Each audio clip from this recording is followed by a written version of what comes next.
today with fantastic civil society organizations, small, humble ones in refugee camps all around the world, with large civil society as well. In so many states that try to ensure that promises made are promises kept. Nagsalita na si Pangulong Bongbong Marcos na walang bahig politika at legal umano ang pagkakaaresto ng Interpol kay dating Pangulong Rodrigo Duterte. Samantalang naglabas na rin ng opisyal na pahayag ang ICC Prosecutor na si Karim Khan patungkol ito sa pagkakaaresto kay dating Pangulong Rodrigo Duterte at ito ang kaniyang matinding rebelasyon. Narito ang buong detalye. Ngunit bago tayo magpatuloy, huwag kalimutang i-like, share, subscribe, and click the notification bell for more updates and for more upcoming videos. Maraming salamat! Pagkaalis ng eroplano ni dating Pangulong Rodrigo Duterte pa Netherlands, humarap naman sa isang press briefing si Pangulong Bongbong Marcos sa palasyo para linawin ang ilang isyu ng pag-aresto ng Interpol sa dating Pangulo. Giit ni Pbbm, hindi iligal at walang bahid politika ang pagdampot kay Duterte. Ayon sa Pangulo, taong 2017 pa isinampa sa ICC ang reklamo kay dating Pangulong Rodrigo Duterte. Kaya wala umano siyang kinalaman sa inisyong warrant of arrest na ipinadaan sa Interpol. Matatanda ang bagong kusang sumakay sa eroplano, nagmatigas pa si dating Pangulong Duterte dahil iligal umano ang pag-aaresto sa kaniya. Hindi na raw kasi miyembro ng ICC ang Pilipinas at wala ring extradition treaty ang Netherlands sa atin, kaya maituturing daw na kidnapping ang sapilitang pagbitbit sa kanya sa Hague. Pero paliwanag naman ni Pbbm, hindi umano nagbago ang posisyon ng gobyerno sa ICC. Tinupad lamang daw ng Pilipinas ang obligasyon nito na tulungan ng Interpol. Samantala naglabas na rin ng opisyal na pahayag ang ICC Prosecutor na si Karim Khan patungkol sa pagkakaaresto ni dating Pangulong Rodrigo Duterte. Ayon sa kanya, isang important moment umano ito para sa mga biktima ng war on drugs ng kanyang administrasyon. Naghahanda na rin aniya ang ICC para sa initial appearance ni dating Pangulong Duterte sa korte at mga susunod na paglilitis. Ipinasilip rin nila ang di umano'y pansamantalang kwarto ng dating Pangulo kung saan dito umano siya i-detain. Sa huli, sinabi niya ang mga mahahalagang detalye na dapat umanong malaman hindi lamang ng mga Pilipino, kundi pati na umano sa buong mundo. Panuurin, pakinggang mabuti at kayo na ang bahalang humusga. Well, the arrest of the former president of the Philippines, Mr. Rodrigo Duterte, is an important moment. The office has been investigating the situation of the Philippines for some time in relation to the so-called war on drugs. Last month, under the supervision of Deputy Prosecutor Matinding, the team submitted a warrant application to the judges of the pretrial chamber. The judges have issued that warrant and it's been executed. And in issuing the warrant, the judges have found reasonable grounds to believe that Mr. Duterte has committed the crime of murder as the founder, as the head of the so-called Davao death squad, as the mayor of Davao City, and then later as the president of the Philippines between 2011 and 2019.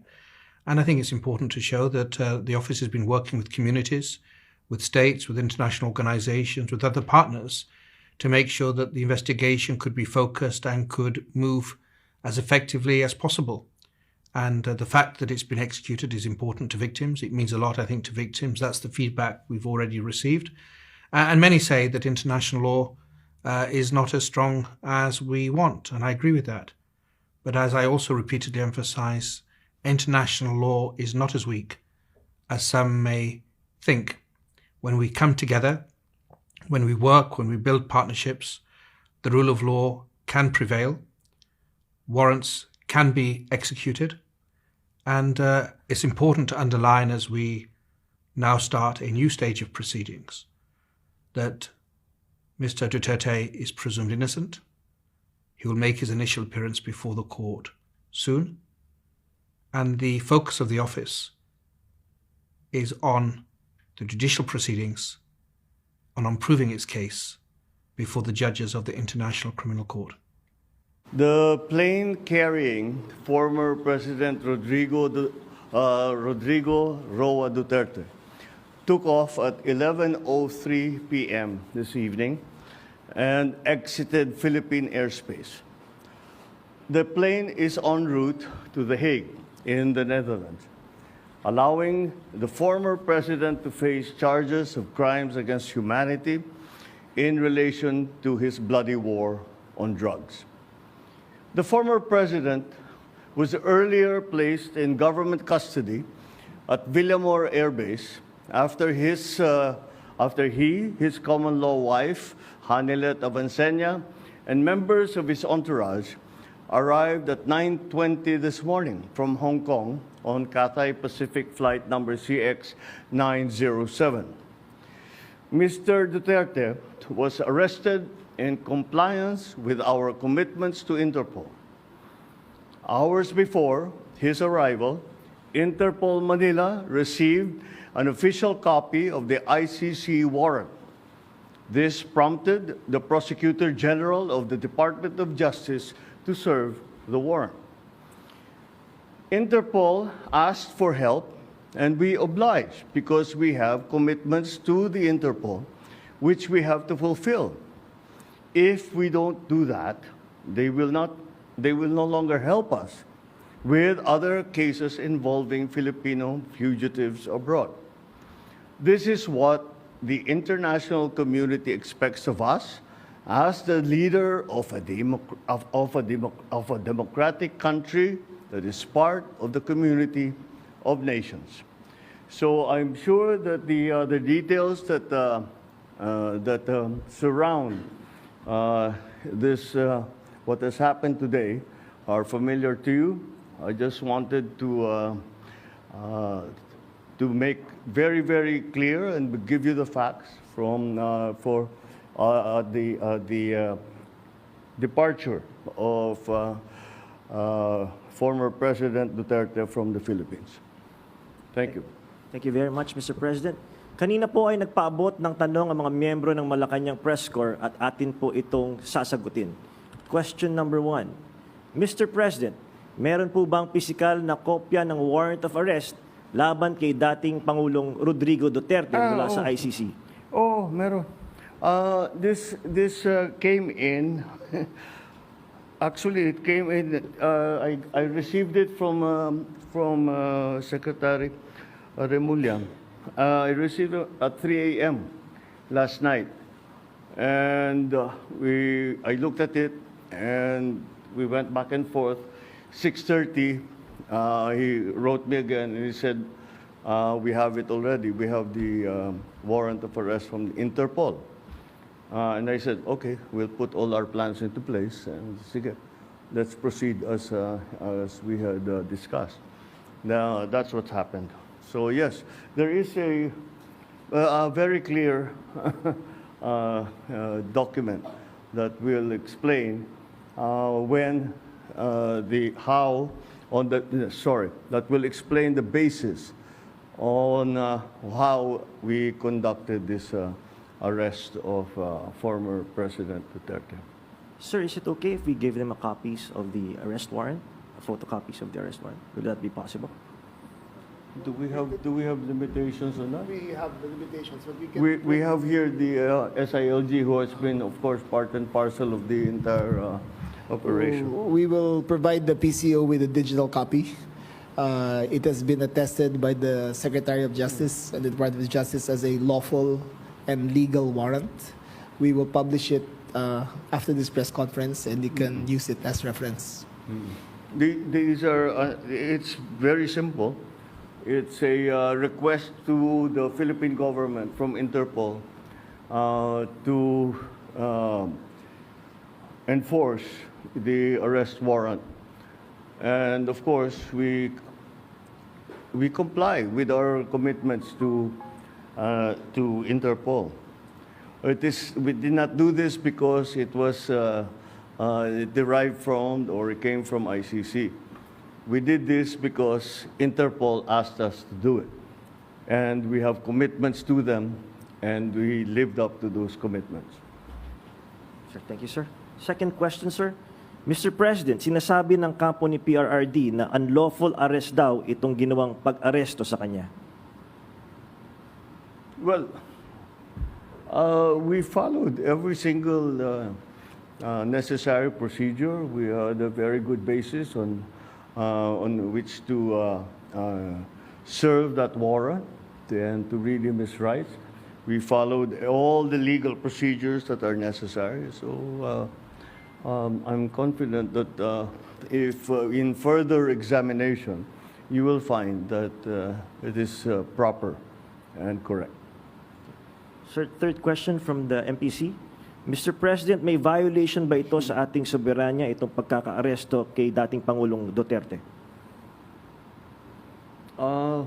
No. Bakit naman? Dahil consistent naman tayo. Hindi tayo tumutulong sa investigasyon ng ICC.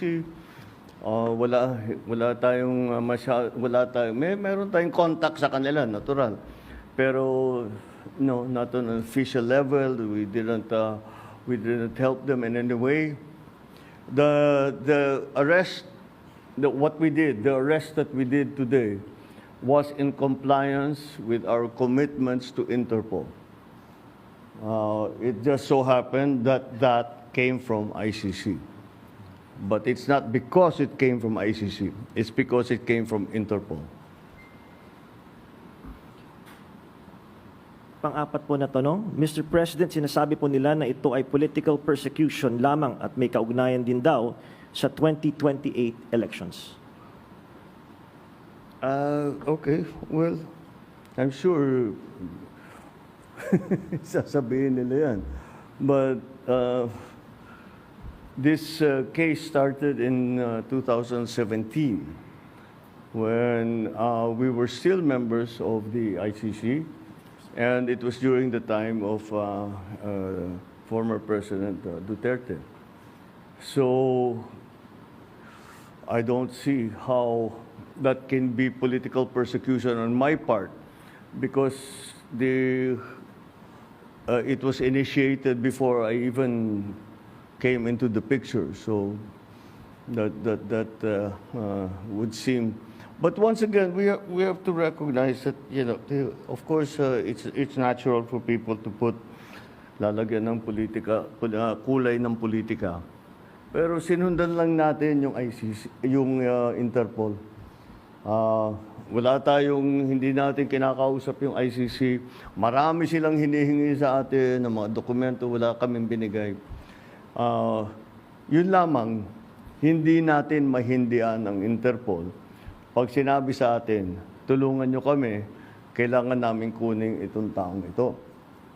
Dahil, kung maalala ninyo, lahat ng mga tumakas dito sa Pilipinas, kagaya ni Alice Go, kagaya ni Arnie Tevez, kung sino-sino pa, pati naman yung mga human trafficking sa Myanmar, pati sa mga nadadamay. Sinong tumulong sa atin para makita natin yung mga ating kababayan na inaapi at ginagamit sa masamang paraan?